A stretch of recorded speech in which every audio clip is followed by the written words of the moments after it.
Tamara Thomas, editor-in-chief of UrbanHealthToday.com, part of the DocWire family of medical news sites, and I want to thank you for tuning in to Urban Health Weekly.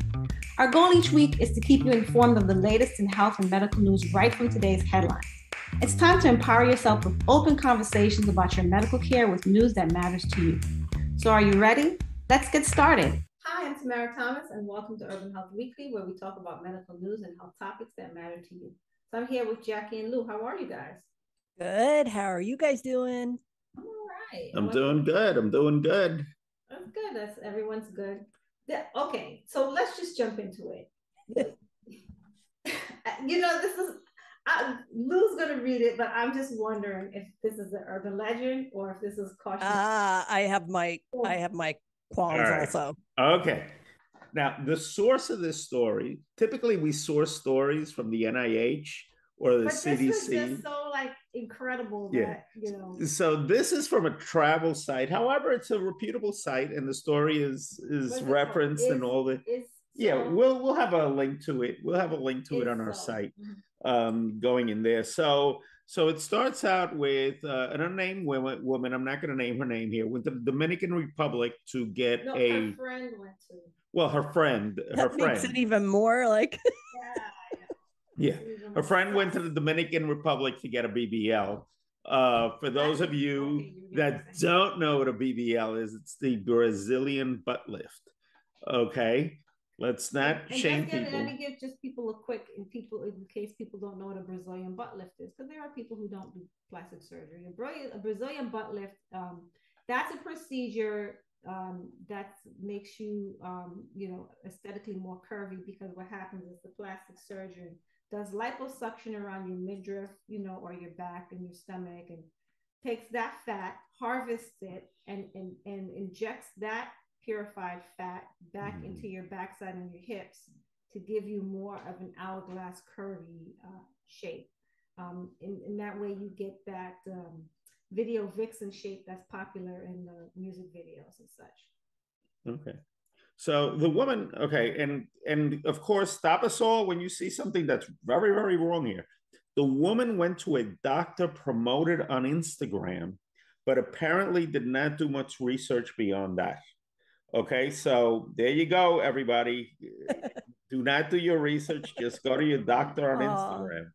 Okay, so in addition to the BBL, the woman got a tummy tuck and liposuction.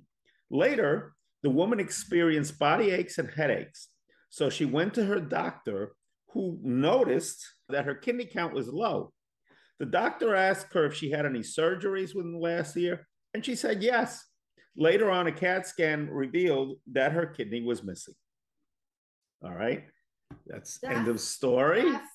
Wouldn't she have an incision by her lower back, or they took the kidney though? Well, how does that work? Laparoscopically, so who knows? Maybe she has a, you could take a kidney laparoscopic. Yeah, they can. Like a whole kidney.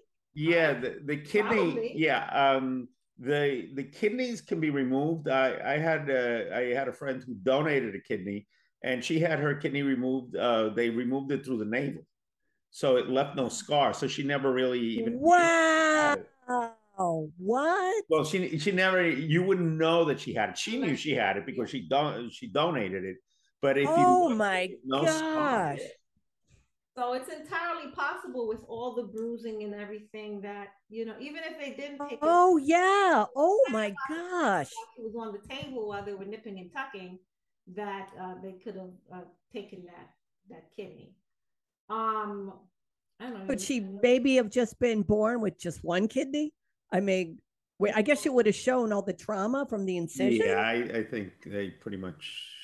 That's an unbelievable. That's actually, I remember an episode of Nip Tuck. Remember that show? Yes. And this very attractive female doctor, she has a one night stand with this guy, and then he wakes up and he has no kidney on one side. They put him in a tub of ice or something like that. Yes. Yeah, that's been the urban legend. That was the urban legend. Yeah. You wake up in a tub of ice without your kidney. Without your kidney, yes. Oh, this is just awful. And she paid for a procedure. And I want to say that this is unbelievable, but that's the thing. this is the kind of risk you run when you go overseas and you're trying to, like, some things cost a lot of money because they just cost a lot of money. I think she paid something like $3,500. That's not the standard rate. That's a really cheap rate for a Yeah. tummy tuck and for like all that. Yeah. She had all that. Yeah. And I guess they figured, well, we'll give her the discount to lure her in, and then we'll make the money back selling her. Then we'll make $1 million off that kidney. Yeah. Wow. Oh man, you know, that is a horror story. Yeah, you take your chances. I don't know if it happened, but you take your chances when you go overseas because they're not regulated like here. I hear about a lot of people like going and get their teeth done in Turkey and stuff like that. I've been overseas and had, dentistry done, etc. I went to Costa Rica, but they were like kind of these were well regarded surgeons in Costa Rica. They were, they were board certified. They weren't they were well known even in the United States. That's the only thing I could say about that. And it was dentistry for the most part. So, I mean, I don't know what to say about that. I wouldn't, it wouldn't be my first choice to go. Also, I didn't pick anybody off Instagram.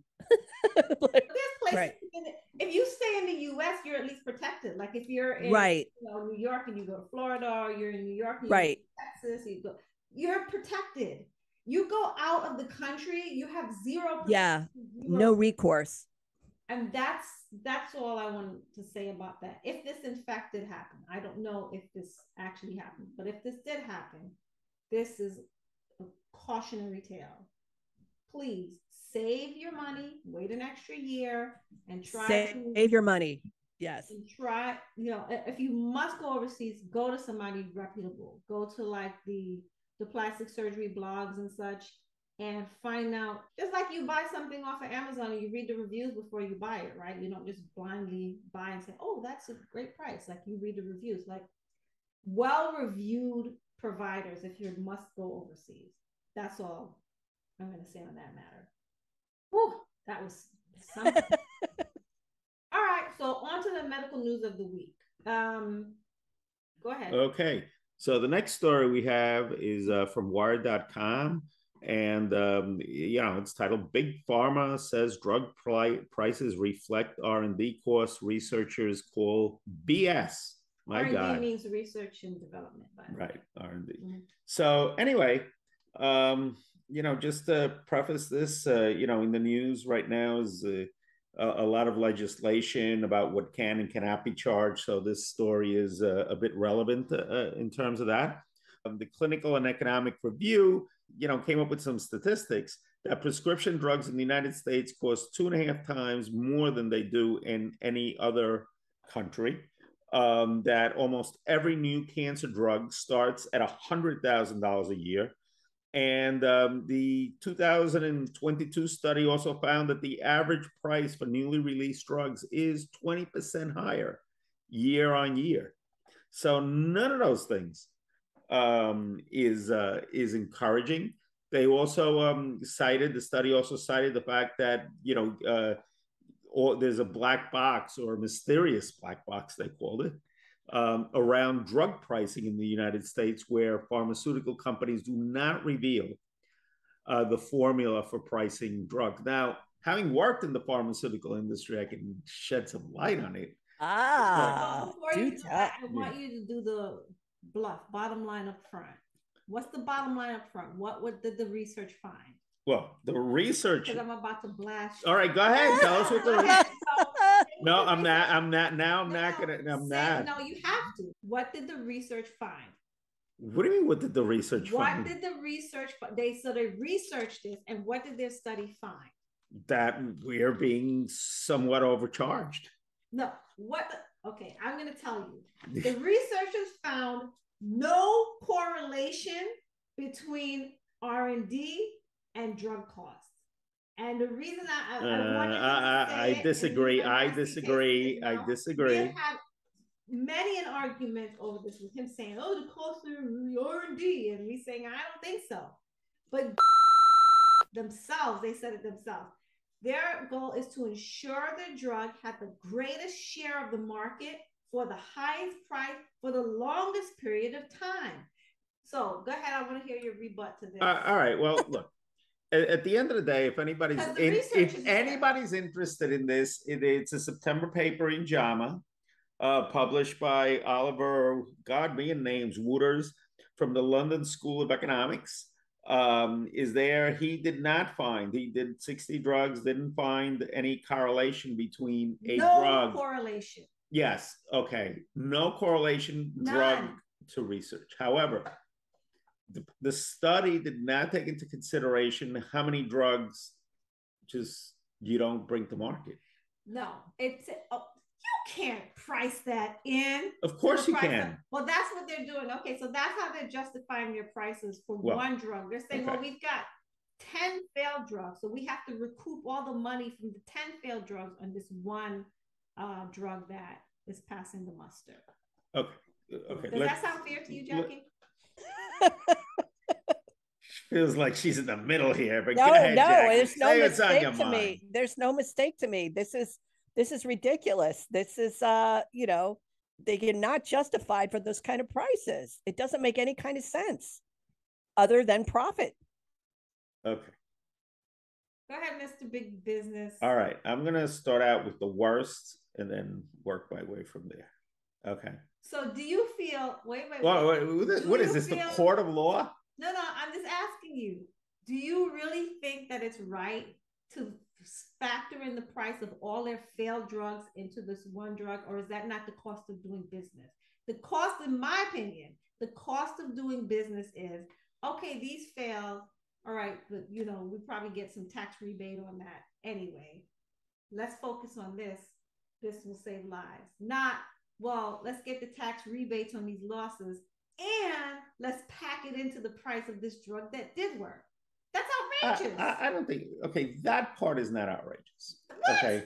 That's and I'll explain it. So if you're trying to develop a drug for breast cancer, let's say, or any disease, I'm just using breast cancer, you might have 20 different compounds that you're looking at. I just want to say that I feel vindicated by the study, but go ahead. Each of these, well, and I'm going to explain. So you do these 20 trials, and they go to stage 1, they go to stage 2, and each one of these is fizzling out somewhere along the trial. Some go to human trials. Some fizzle out during animal trials. Some don't make it past the Petri dish, and some don't make it past the computer AI. But the deeper they go, the more money is being spent. So you may have spent in coming up with a drug for breast cancer, you may spend $1 billion. Now that particular drug may have, because it was number 20.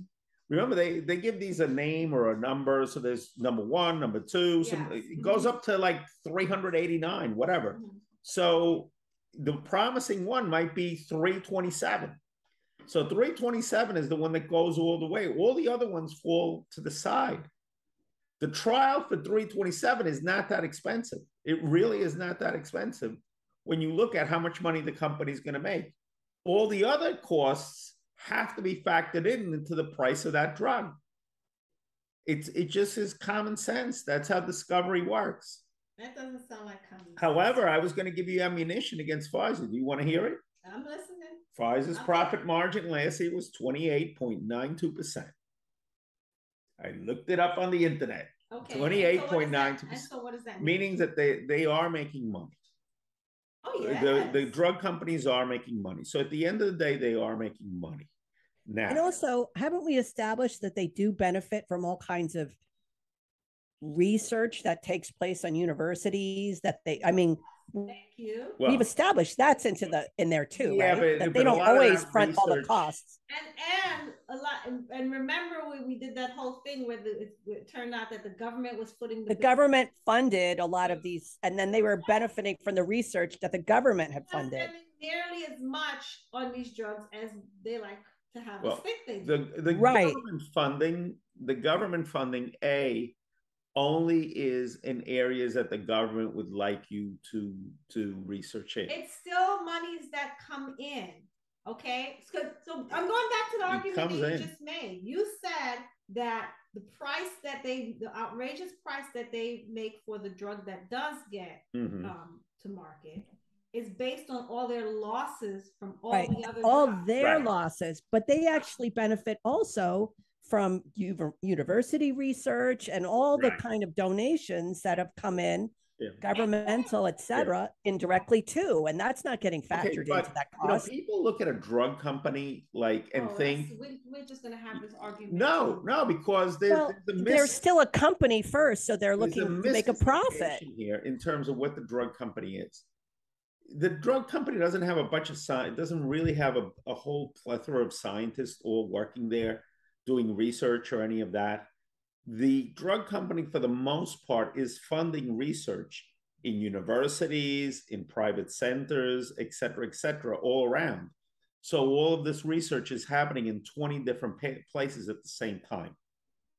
So all I'm saying is they're not paying for all of it.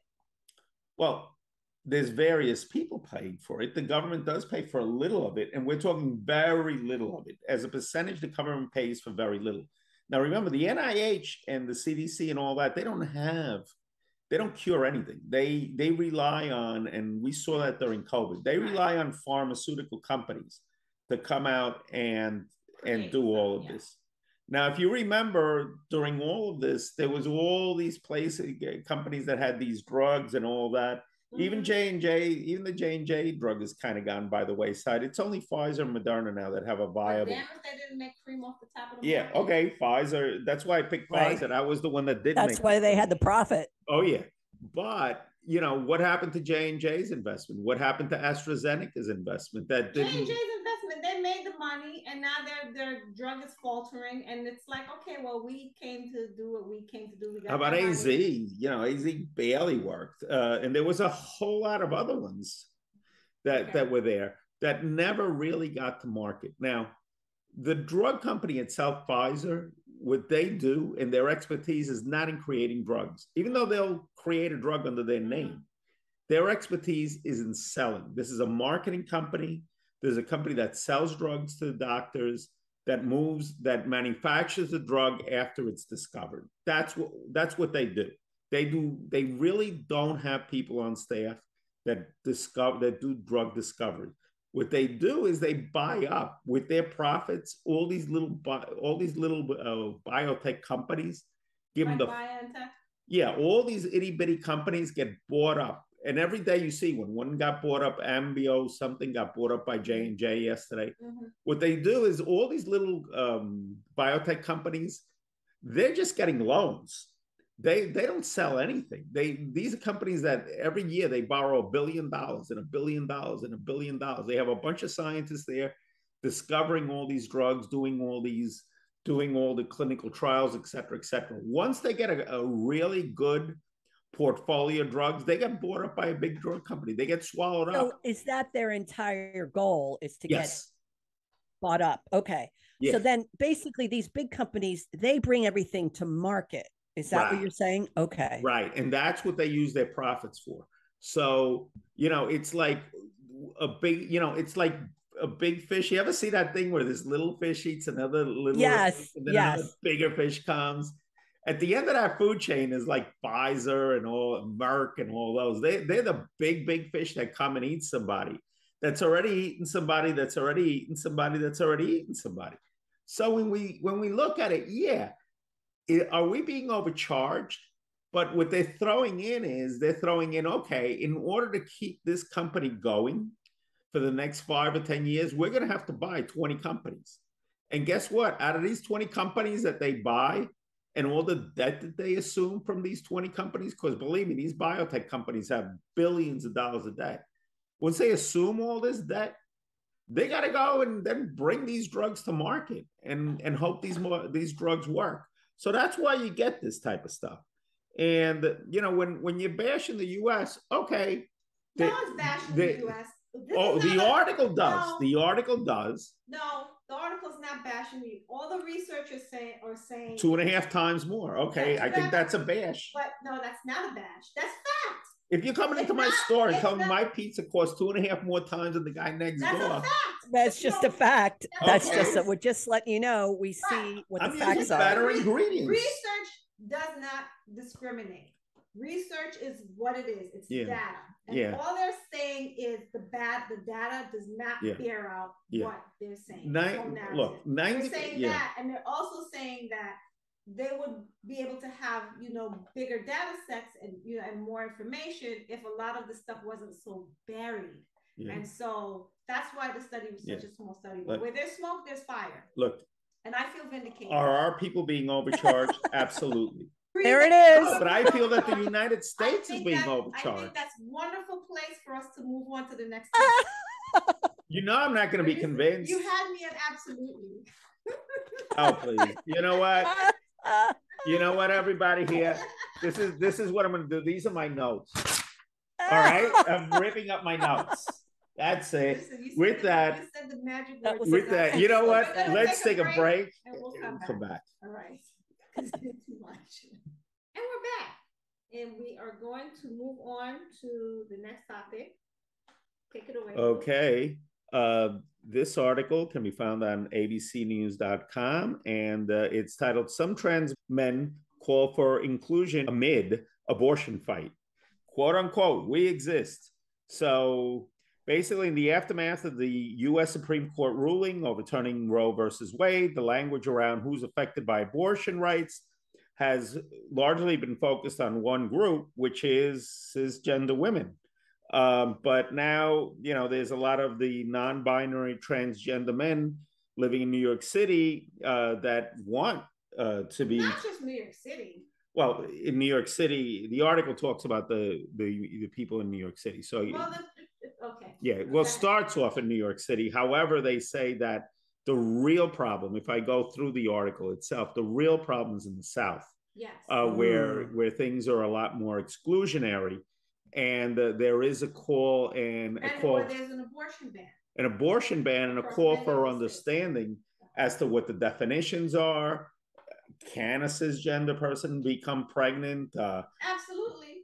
Oh, not cisgender. Can a transgender? Right, a transgender person become pregnant, et cetera, et cetera, et cetera. And there's a tremendous amount of confusion there in terms of what is going on. And in that confusion, a lot of people are being left out without their care, the proper care that they need. So. All right. So look, according to UCLA Williams Institute, there are nearly 2 million adults and teenagers living in the U.S. that identify as transgender. A lot of those who identify as transgender reside in the South, where abortion bans are most prevalent. And so with that, I'm just going to, I don't know. Do you guys want to comment? Maybe I should Well, we should just remember that our fellow the thing is people. The number of trans men and teens get sexually assaulted in the U.S. Assaulted, and many of them still have uteruses. Okay, and they are often victims of unwanted pregnancies. But nobody thinks about that because of their outward appearance. And the thing is that a lot of these states, they don't make an exception for assault. And so if I've been assaulted, I don't want to carry, my assaulter's fetus to term. I should be able, so it's like a twofold problem. You have the problem of, okay, I'm already other, and your providers are not necessarily treating me with respect. Let's not even talk about compassion, and treating me with the respect that I'm due as a person. But then you have the added layer of trying to get care for, assault or some other unintended something that now you require an abortion, and you can't get that. So imagine, just think about how vulnerable you feel when you're in the doctor's office lying on the table with that little. So vulnerable. Now imagine you're trans or you're non-binary, not knowing that, what's going to happen, hoping you're going to be treated with respect.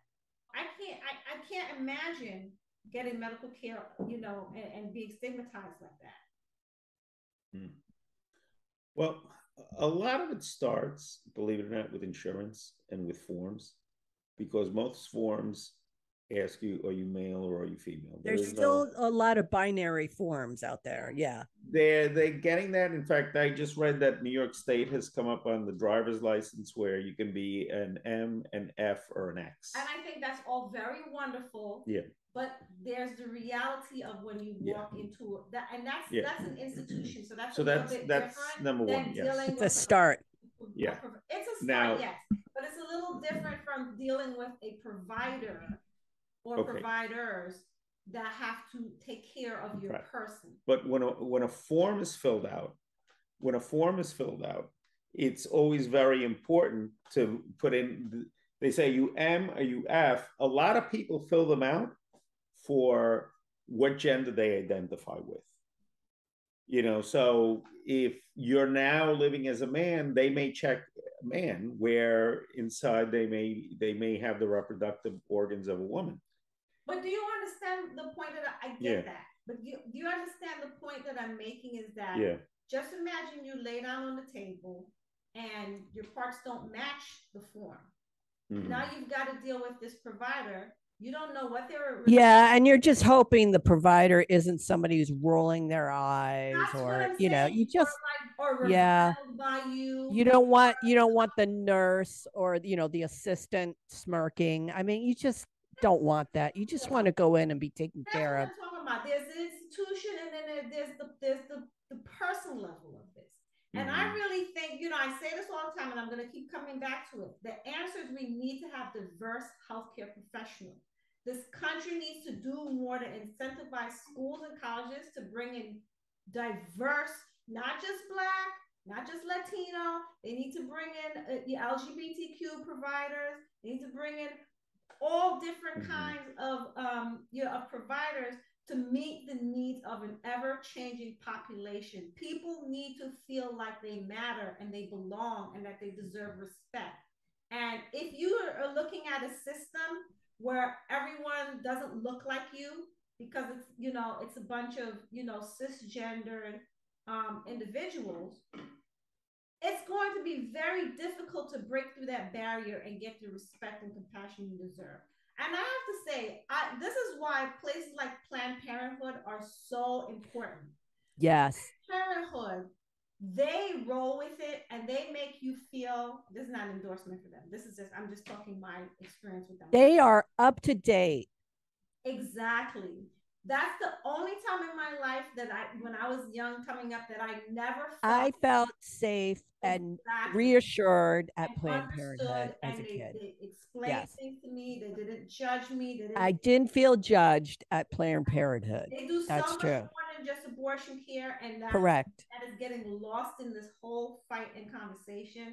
We need to stop that because people need and deserve compassionate and culturally relevant care, or culturally congruent care.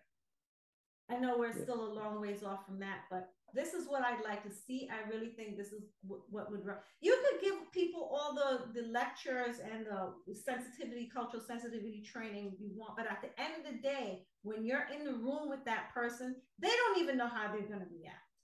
Yeah. So that's what I'm talking about.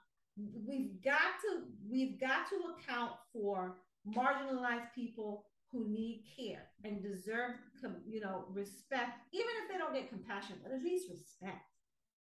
So anyway, that's I'm getting off my soapbox. You guys. Well, I'll go on my soapbox, and I think that when you talk about training the providers and the people in the room, I think for the most part, they're on the front line. They've seen it all, dealt with it all, and for the most part, I'm going to say that by my experience, they know what they're doing.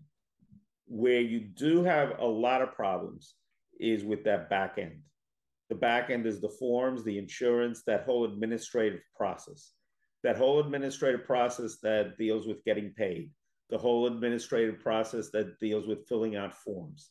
These forms have not been updated in the last 50 years. You're still dealing with the same insurance forms, with the same insurance rules, with people that don't want to do things a little differently, that people that have profit incentives and a lot of other things going on at the same time that don't understand what the issues are. You know, they're just trying to obfuscate the issue and say, look, this is, you know, transgender people are only 0.3% of the population. Why do we even have to have a special plan for them? And if you look at the, you don't have to have a special plan for them, but you should cover certain things based on their physiognomy. Right. But my feeling is that a lot of times the wrong boxes get checked on insurance forms.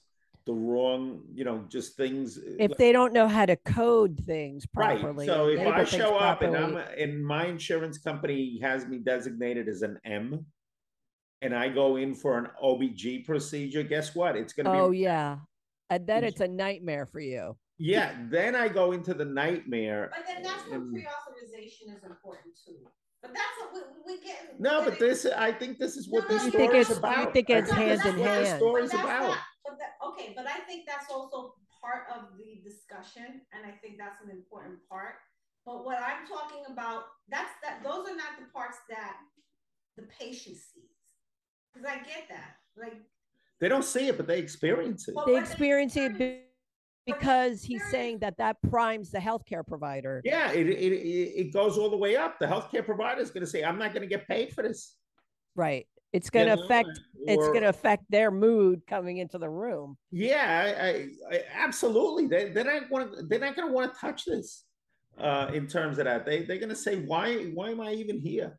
And it is important that I'm not saying that it's not important. Of course it's important. I'm talking about encounter-wise. Mm-hmm. I'm not, you know, I'm not discounting what you're saying. What you're saying mm-hmm. is right, and that's the other part of it. I'm talking about the front end part of it, where I walk in to this provider and I have to hope that I get treated with respect. That's what I'm talking about. The fact that we have, this whole conversation, every time we look at signs, women holding signs and stuff like that, we don't see transgendered men who are also probably holding signs and stuff like that. All the focus is on cisgendered women. Mm-hmm. And I'm just saying that needs to change. Yeah. So I agree that, they should be included in the abortion fight because they're also affected. Okay. I'm not gonna say no. I'm all for the people that have the problems to get relief. I'm just saying that when we look at that pyramid, out of every dollar spent, 5% is drugs, 15 to 20% goes to the HCP. The other 75% goes to administration, insurance companies, the rent that they pay, all that kind of crap. So, let's look at where the problem is to me. And it's not top down, it's bottom up. I think it's both. I think it's a multi-headed hydra that needs to be tamed and dealt with. But I think some of the ways we can deal with it is, and I know it's a long ways off, but I think, if we start looking at diverse hiring, that goes a long way. And screening people for cultural sensitivity, not just credentials, but cultural sensitivity as well. That's all. We just, Speaking of prejudice, let's jump into the next article. Stigma, health discrimination common for Hispanic adults with HIV. Reports of stigma and healthcare discrimination run high amongst Hispanics with HIV, according to an analysis of self-reported data in the United States between 2018 and 2022. So then the article goes on to talk about the average age, median scores, where they are, and all that.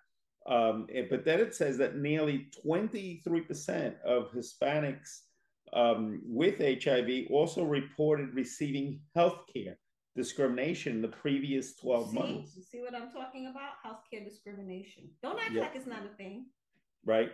Versus women and African American Hispanics actually were up to 28%. Wow. In terms of where they felt. And this is the stigma of discrimination. This is self-reported discrimination. So it's very important to say that, whether discrimination happens or not, if people feel discriminated against, they're going to be more reluctant to show up and get their health care. So that's very alarming. Dread going in, and that's gonna slow it down. Yeah. Yep, and also, they also there's also a real stigma in reporting HIV status, which is kind of important if you're going to be out there dating or you have loved ones around you and all that, because it still is a communicable disease, and that stigma is between 48% to 78%. My goodness. Have stigma in doing that. What kind of stigma? Stigma amongst their about telling people that they are HIV positive. So they won't tell employers, they won't tell people around them, or not that you have to. That. So some of the types of discriminations that they felt they were getting, 62% felt that a doctor or nurse was not listening to what they were saying. 48% felt that they were being treated with less respect than others. 48% perceived that they were being treated with less courtesy than others. 30% attributed this to the HIV infection. 23% attributed to their sexual orientation, and 20% to the race or minority. So to what race they had. So at the end of the day, this is terrible. I really thought that we were past all of this. Yeah, I thought we really had come a long way. Yeah, with so much information now, I thought that the age of stigma among healthcare professionals was like a thing of the past. I didn't know that this was like still going on. Well, I guess I'll eat my words. I just said that the healthcare professionals are usually more informed. But again, let's take it how this is being done, how this study is being done. This is how the patient feels. Yeah. This does not mean that this is actually going on, but that person is being made to feel that way, which to me, if that person feels that way, there has to be some sort of sensitivity training there that says, hey, if people feel that way, you've got to do something for them not to feel that way. But this goes back to the point that I was just making before about you can give people all the training that you want. At the end of the day, people come to what they do with their own built-in prejudices. And it doesn't matter how much you train somebody and you say, this is wrong, you should do this or that. People come with their own biases to any situation. And that's the problem. If you have people that have more perspective or come from different environments and are exposed to these things more, you get less of that stigma because they've been there, they've done that, they understand, and they can help these people through the fire. That's why the gay men's health crisis. Oh yeah, they made big advancements. Mm-hmm. Yeah, because it's right in the name, gay men's health crisis, right? Mm-hmm. They were able to speak to their suffering brethren and help them through this very difficult disease. Unfortunately, it's left a lot of people of color behind. Well, unfortunately, also, I think when we're dealing with HIV, not only do you have to deal with the HIV, but there's also, you're either, in many instances, and remember, this study was done with Hispanics. Mm-hmm. So already they're a minority, or, they may have wish language. We had someone from the LGBTQ community to sit and talk with us about this. But anyway, go ahead. Yeah. So they already, they already have a second, okay, so call it a strike against you got HIV. You're also a minority, 2 strikes. Economically, you're statistically, you're in the bottom rung, or that you may have a language problem. Mm-hmm. Then if you throw in a third thing where there's a very large majority or a very large portion of people with HIV are also LGBTQ, mm-hmm. they also have that. Mm-hmm. So there's a lot to unpack there. I mean, you're going in there and saying, okay, not only am I Latino, not only am I LGBTQ, but I also got HIV. This is pretty bad. So you're not going to walk in there all that comfortable. Yeah. And you're sick to begin with. You've got an illness. Yeah, you got an illness that's life-threatening. Yeah. So how many things are going to be on your mind? And whether you're treated one way or the other, I think what this is highlighting is that, providers have to be extra careful. Yeah, that's what they're saying. They're saying trauma-informed approaches to HIV care, which just sounds really take a more compassionate, like really coming from a very compassionate point of view. Yeah. Yeah. And I don't know. And perspective, like what Tammy was saying. That's the thing. Like, I really strongly believe if we had more diversity in the medical field, that a lot of this stuff would not. It would give you a different perspective so you could see from somebody else's perspective. Exactly. It's very hard to see from someone's perspective if you are a cisgendered Ivy League graduate. Do you see what I'm saying? Yes. You're just doing this rotation. Maybe you're a resident and you're doing this rotation, but you don't plan to stay. You might very well have great intentions, but the patient sort of needs to see themselves a little bit in their medical providers, don't you think? Yeah, absolutely. You know, it helps tremendously. Yeah. And that's why there needs to be a lot more of these diversity, like you said. Yeah. Okay. All right. Well, with that, let's take our break. All right. We're going to take a break and we'll be right back. And we're back, and we're going to jump into the next article, Lou. So a few months ago, people were criticizing Terry Bradshaw yet again. So who's Terry Bradshaw? Okay, Terry Bradshaw is a commentator on Fox for football. He can be found every Sunday between 12 and 1. Okay. All right. He's a former NFL football player. Okay, so to go back through his career, I'm going to start off with his career. I'll make it very brief. Okay. Terry Bradshaw was a person who played the quarterback position. Ooh. But he was not your typical quarterback. He was what we would call a brute. He was a weightlifter, a very brawny player, a player who you would think would play some other position, but not quarterbacks, who are usually like very verbose, very athletic. They run around. Terry Bradshaw was a beast. Terry Bradshaw was criticized for not being intelligent enough to, because of his looks, for not being intelligent enough to play the position. After that, Terry Bradshaw was then criticized profusely for having won the Super Bowl by something, or got to the Super Bowl by one of the most famous plays in NFL history, which was then named the Immaculate Reception, where he threw the ball at somebody, hit them over the head. The ball hit them over the head in the helmet, bounced to somebody else. They got the ball. Anyway, he won the game completely by accident. So it was like a Hail Mary. Wow. He became an announcer after his career ended. He became an announcer and was roundly criticized for being too dumb to understand the game, blah, blah, blah, blah, blah, but had his followers. So anyway, this year, because the quarterback position is usually thinking man's position. Yeah, and he's just not that. He's an entertaining dude, though. There's no doubt about it. He's kind of bubbly and fun-loving and super social. And at times he said, I'm not going to say controversial stuff, bad controversial stuff, but he's called people out for being lazy or not trying, et cetera, et cetera. Anyway. It was noticed in November that he was flubbing lines, that he was out of breath. Sorry, November? Last November. Yeah, last year, November. Oh, last November, okay. Yeah, last November. Yeah, towards the end of last year's football season. He looked like he wasn't really on his A game. Not that he ever was on his A game. Oh my gosh, okay. But people were saying a lot of stuff about Terry. Maybe it's time he retire.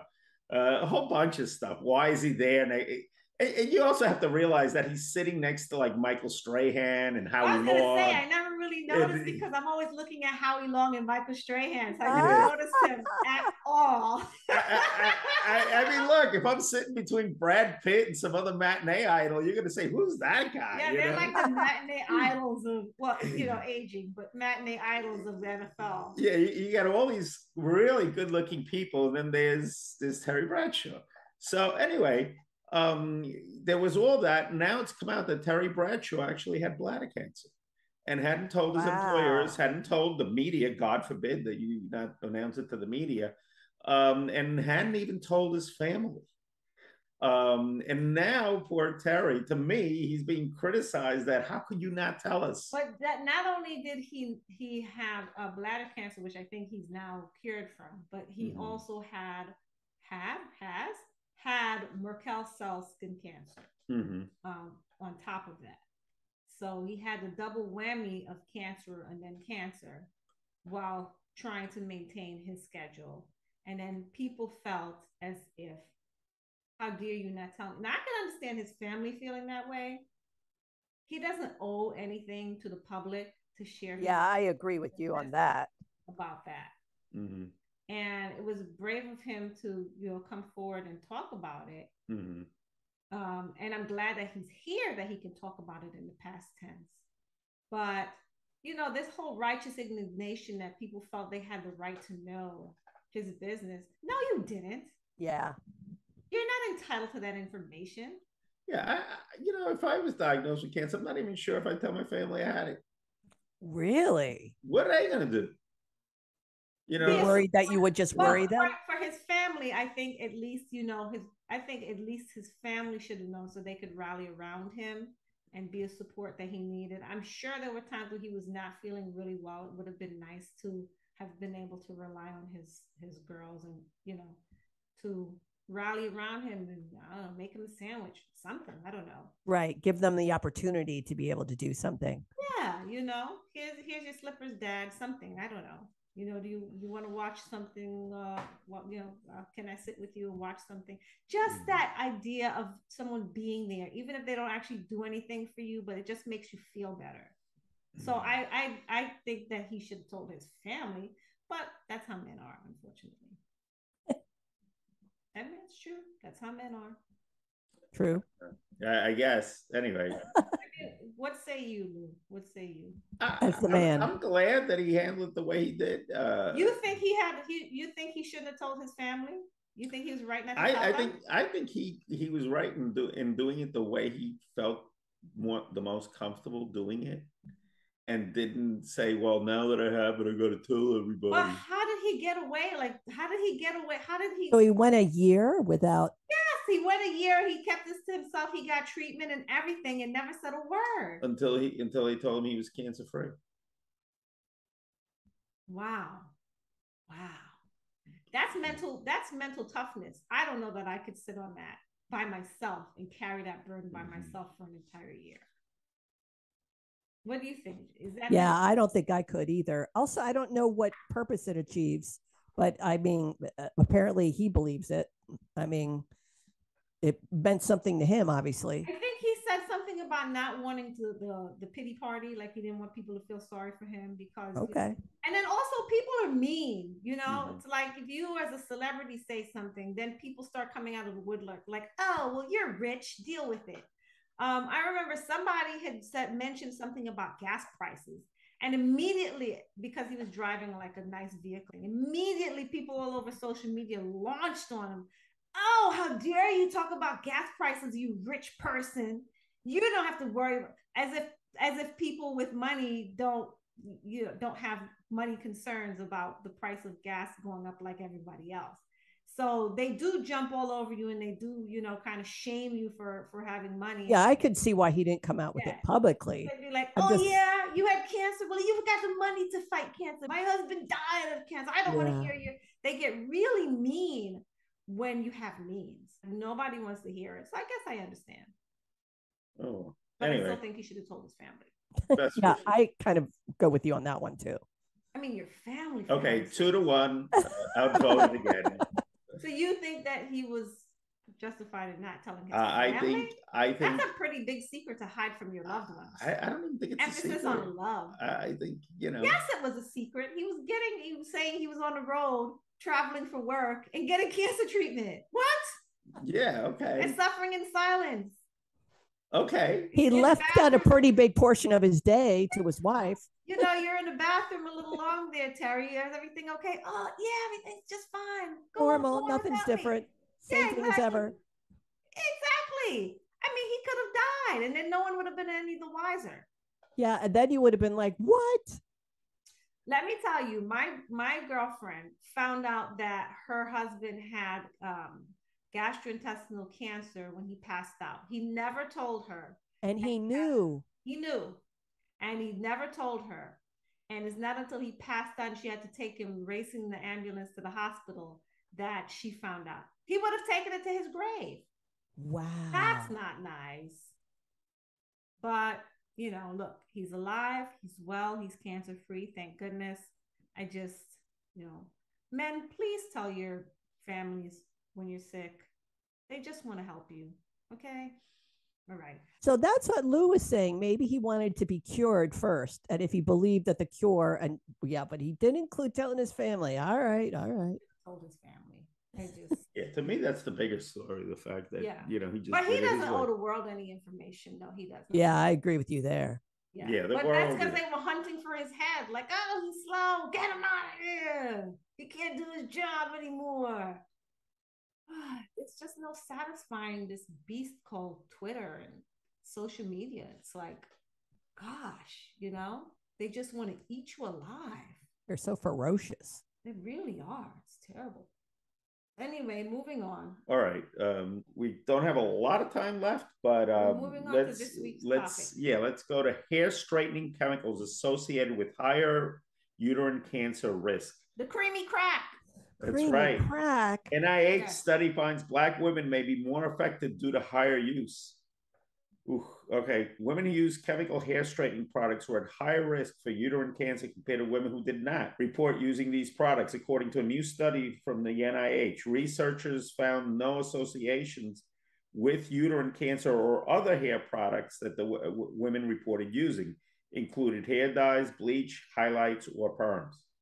So for those who don't know what a relaxer is, what I call creamy crack, hair relaxer is a chemical that is used to permanently straighten curly hair, and it revolutionized hair care for women of color because the weekly press and comb was, you know, used to be back in the day before relaxers. If you wanted to straighten your hair, you had to go to the beauty parlor, and they had this little oven with this iron comb, and they would part your hair and they would run it through your hair, you know, put some grease in your hair and then run it through your hair because, you know, you can't cook without grease, right? Right. So to straighten the hair. But eventually, and that was like a mechanical process, and eventually that would revert, and you'd have to go back and do it every week or every 2 weeks or something like that. And sometimes you might get, you know, burned on the tip of your ear or burned on your forehead or something like that. But that was the rite of passage that women went through if they wanted straight hair back then. Then it became a permanent solution. So you did it, and then you didn't have to think about it for, I don't know how, until your roots grew in and those curls, and then you wanted to deal with those curls, and those curls were long enough for you to put some more relaxer. So you can end up relaxing your hair, I don't know, depending on how quickly your hair grows, you know, 3 or 4 or 5 or 6 times a year. Oh, wow. So yeah, it's also how much you can tolerate, right? So if your hair is curly at the roots, how long can you tolerate having your hair curly at the roots? The thing is, relaxed hair is much easier to style and maintain than curly hair because you can just run your comb through it. And you know, truth be told, you know, let's talk about the fact that it's more culturally accepted as being professional. Like when you have straight hair, your hair is more accepted by the mainstream as professional looking and aesthetic, although the Crown Act laws are, you know, changing that, but that's still in the works. Anyway, that's why it's called a creamy crack, because it comes in a jar. You have to, you know, activate it with some chemicals, and then you stir it up, and it makes this creamy solution that they then apply to your hair. And the crack part comes from how addictive it is, because you get now you got to do it every month. You got it, well, every 6 weeks, or it takes a while for their hair to grow long enough for to put to apply more to what they call a touch up, where they just apply it to your roots. But I know women who apply it to their edges so that the edges stay straight, and that's much more frequently than just going in and roots within the hair. Yeah. So I think, did this article say they were looking at maybe doing it as much as 4 times a year as being double the risk or quadruple the risk of uterine cancer? Is that what they said? Well, there was a number of times. Well, there's a whole bunch of data here. If somebody's doing the hair only 4 times a year, that's actually pretty low. You know. So here's some of the numbers. For people who never used a hair straightener, your lifetime chance of developing uterine cancer is 1.64%.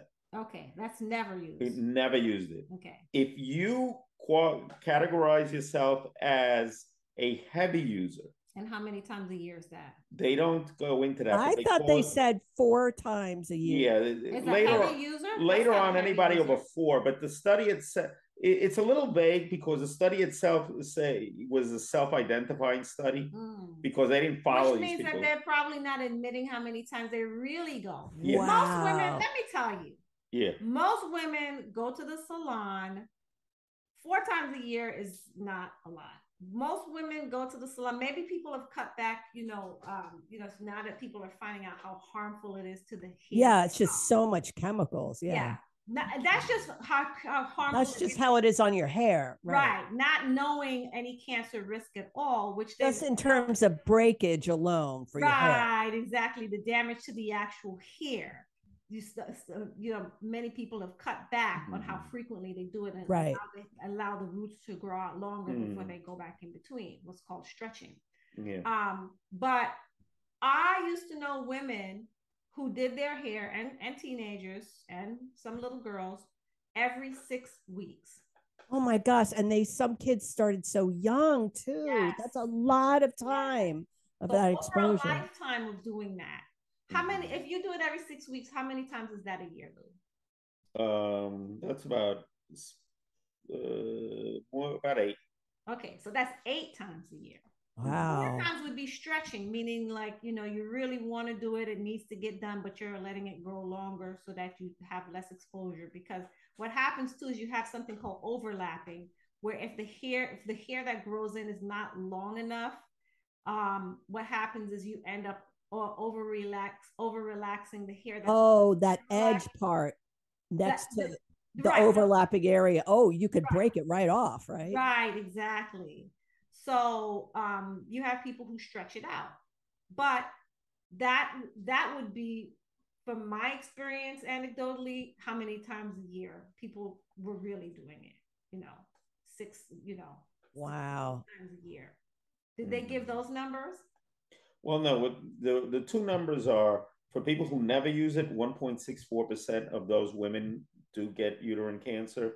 For people that call themselves frequent users, whatever that means, because it's self-identifying, is 4.05. Oh my goodness. So it more than doubles. And the more you use it, the higher your rate. They said there's a doubling rate there. Okay, now I'm going to ask you about this. Let's just do this formula. This is a thought exercise. Chemical relaxers plus alcohol use plus smoking plus overweight, obesity. What does that equal? Oh, that's a lot of factors. That is exactly very high cancer risk. And we're leaving out like hair dye and coloring. They're really saying just the straightening thing, because I had straightening done once.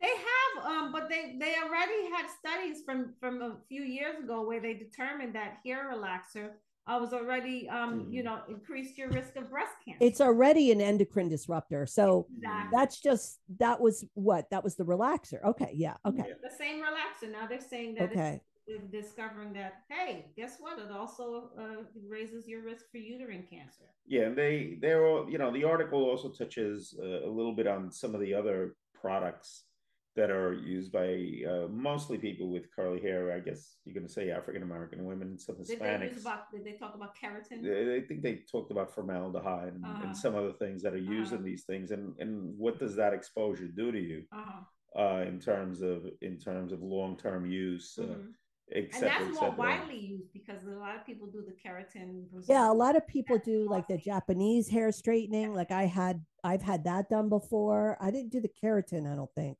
but I had my hair straightened and like bleached within like a month of each other. And I remember the lady had me sign a waiver if my hair fell out. Oh my God, seriously. So I was like, yeah, I'll just put a wig on, no worries. So yeah, now I don't do any coloring, or I stopped that. I was like, this was so much chemicals just from those 2. I couldn't believe the fumes. And I was like, oh my God, I'm never going to do this to myself again. It made my hair straight though. Oof, it was really straight. And silky and shiny, right? Yeah, I do it with the flat iron. So they just, flat iron it and make it straight. But in any event, I gave up the creamy crack years ago. Yeah. And I remember a hairdresser saying it's less damaging to your hair to do a flat iron and blow it dry every single day than ever getting like a chemical straightener. If you're a black woman and you did that every single day, you'd be bald, but okay. So it would still be, I gave up hair in general 20 years ago. I think they're talking about non-black women with maybe. Yeah. Cause she said, listen, don't ever do that hair straightening on yourself again. Your hair's going to snap right off. Oh yeah. Well, I read about this woman who's suing. I forget which company she's suing. Is it L'Oreal? She's suing L'Oreal, saying that they caused her breast cancer. Oh no, I was thinking about the uterine cancer. Okay, this is a different case. No, this is a woman who's basically making the argument that years of relaxing her hair with this product, she now has breast cancer, and she's saying this is a direct result, kind of like the Monsanto when the color, and we're gonna see how this bears out in years to come. They're probably gonna end up having lots of lawsuits because of all of this. And young people under the age of 50, there's like an epidemic of cancer among younger people. So we're going to see what starts happening. But if you look at all these risk factors that women of color are facing, that's all I have to say. You got to give something up. Anyway, geez, that's all the time we have today. And you have to remember that you only have one life and one body. So you got to do your best to make it count so your years are full of life and full of health. Information equals transformation. So take small steps each day, including giving up that creamy crack. And you'll make a difference. I'm sure of it. All righty. All right. I love you guys as always. Love you guys. See you next week. All right. Bye. Bye. Thanks for listening to Urban Health Weekly today. I hope you'll join me and my friends next week so you can stay informed and inspired to take control of your health. See you next time.